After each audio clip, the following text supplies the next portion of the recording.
Hello. ഇന്നലെ വൈകുന്നേരം നടന്നു പോകുന്ന സമയത്ത് നമ്മളിങ്ങനെ മുരിങ്ങയില കണ്ടിന്. അപ്പോൾ പിന്നെ ഇന്ന് നമ്മൾ മുരിങ്ങയിലനെ കൊണ്ടൊരു തോരൻ ഉണ്ടാക്കാമെന്ന് വിചാരിച്ചു. അപ്പോൾ അത് പറിക്കാൻ വേണ്ടിയിട്ട് പോയ സമയത്ത് അത്യാവശ്യം നല്ല മഴയൊക്കെ ഉണ്ടായിരുന്നു. പറിച്ച് വന്ന് അത് കഴിഞ്ഞ് അതിങ്ങനെ മുറിച്ചിട്ട് കഴുകാനൊക്കെ പോയി. ഇവിടെ അങ്ങനെ വലിയ പാത്രമൊന്നും ഇല്ലല്ലോ കഴുകാൻ വേണ്ടിയിട്ട്. അപ്പോൾ പിന്നെ നമ്മളൊരു പ്ലാസ്റ്റിക് കവറിൻ്റെ അകത്തിട്ട് ജസ്റ്റ് വെള്ളമാക്കി ഷേക്ക് ചെയ്തെടുത്ത് നല്ലൊരു ടെക്നിക്കാണ്, കഴുകാൻ ഭയങ്കര എളുപ്പമാണ്.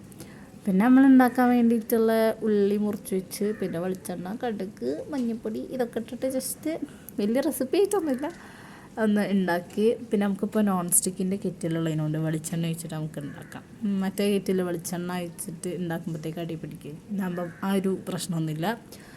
പിന്നെ ഈ ഒരു കുക്കിംഗ് ഒരു 15 മിനിറ്റ് കൊണ്ടൊക്കെ പെട്ടെന്ന് കഴിഞ്ഞിരിക്കുന്നു, കുറേ ടൈമൊന്നും എടുത്തിക്കില്ല. പിന്നെ ഈ മുരിങ്ങേൻ്റെ ഇല ഇട്ടപ്പോൾ ഫുള്ള് പുകയാണ്, അതെന്താണെന്ന് എനിക്കറിയില്ല. ഫുൾ അത്യാവശ്യം നല്ല പുക ഉണ്ടേനും. പിന്നെ പെട്ടെന്ന് തന്നെ പരിപാടിയൊക്കെ കഴിഞ്ഞു. പിന്നെ കോഴിമുട്ട പൊട്ടിച്ച് ചിക്കി ഇടാമെന്ന് വിചാരിച്ചു. പിന്നെ അതിൻ്റെ കൂടെ തന്നെ ഒഴിച്ച് ഫുൾ ഇളക്കി മിക്സ് ചെയ്ത് സെറ്റാക്കി എടുത്ത് തോരൻ ഇവിടെ റെഡി ആയിട്ടുണ്ട്. അങ്ങനെ അതും കൊണ്ട് നമ്മൾ മെസ്സിൽ കഴിക്കാൻ വേണ്ടിയിട്ട് പോയി. മെസ്സിൽ എന്നത്തെയും പോലെ തന്നെ കഴിക്കാൻ പരിപ്പും ഉരുളക്കിഴങ്ങും തന്നെ ഉള്ളതിനും. പിന്നെ ഇതും കൂടെ കൂട്ടി കഴിച്ചു. അപ്പോൾ അത്രയുള്ളൂ ഗൈസ്, ബൈ.